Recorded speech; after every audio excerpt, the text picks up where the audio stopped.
telling the story of the Laurie Palmer story, which is me. And so I'm born and raised here in Portland, Oregon. I was raised by a single mom. At the time, it was just me and my brother and sister. I was the oldest. My mother, at first, I didn't notice any addiction problems or anything that was going on with her.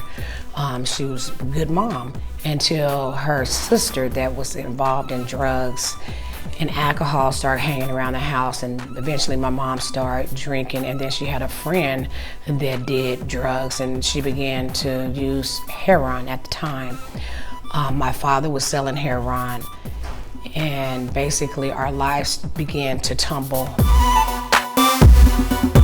My father was in and out of prison. I didn't remember much of him as I was young because he was never there for me. I always said, I will never use drugs. I will never be like these people. The things that I said I wasn't going to do, I started doing. And I started out with marijuana.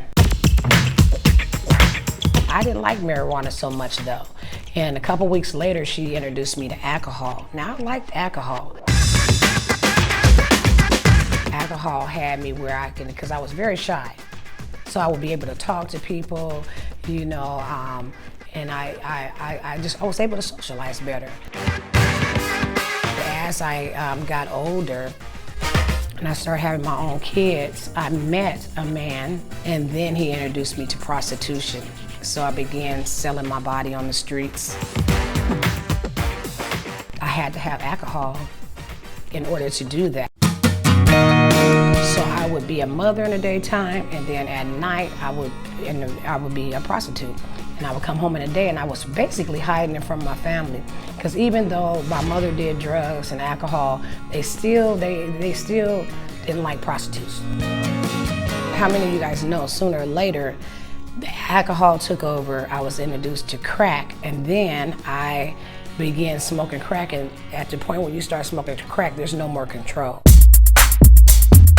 I basically started getting into trouble, going to jail. I got into prison, institutions, and I got time.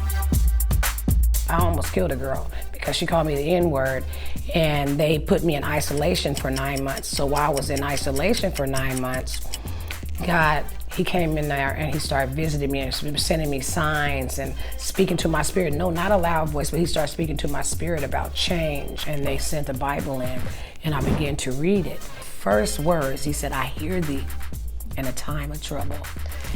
And it was like fire shut up in my, I had never felt this feeling in my life. And it was just overwhelming, and just took over me, and I just cried out, and I just asked the Lord to save me, to help me do the things that I could not do for myself. I went to jail in 1991. I got out in 1993. I have never used crack cocaine since I got out of prison. When you ask God to deliver you from crack, He totally delivers you from crack. And I began to work in the community, and I wanted to tell my story. I wanted to help other women that were like me coming out of prison, transition out. And I ended up winning a Woman of Triumph Award in 2004, a National Woman of Triumph Award. When I got there, I did my speech, but when I got back to home, I continued to work with women and do what I needed to do in the community.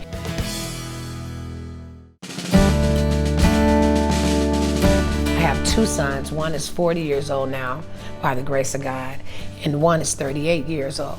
But guess what? Both of them are in prison. I have one in the state prison, and I have one in the federal. And he's been down for 13 years.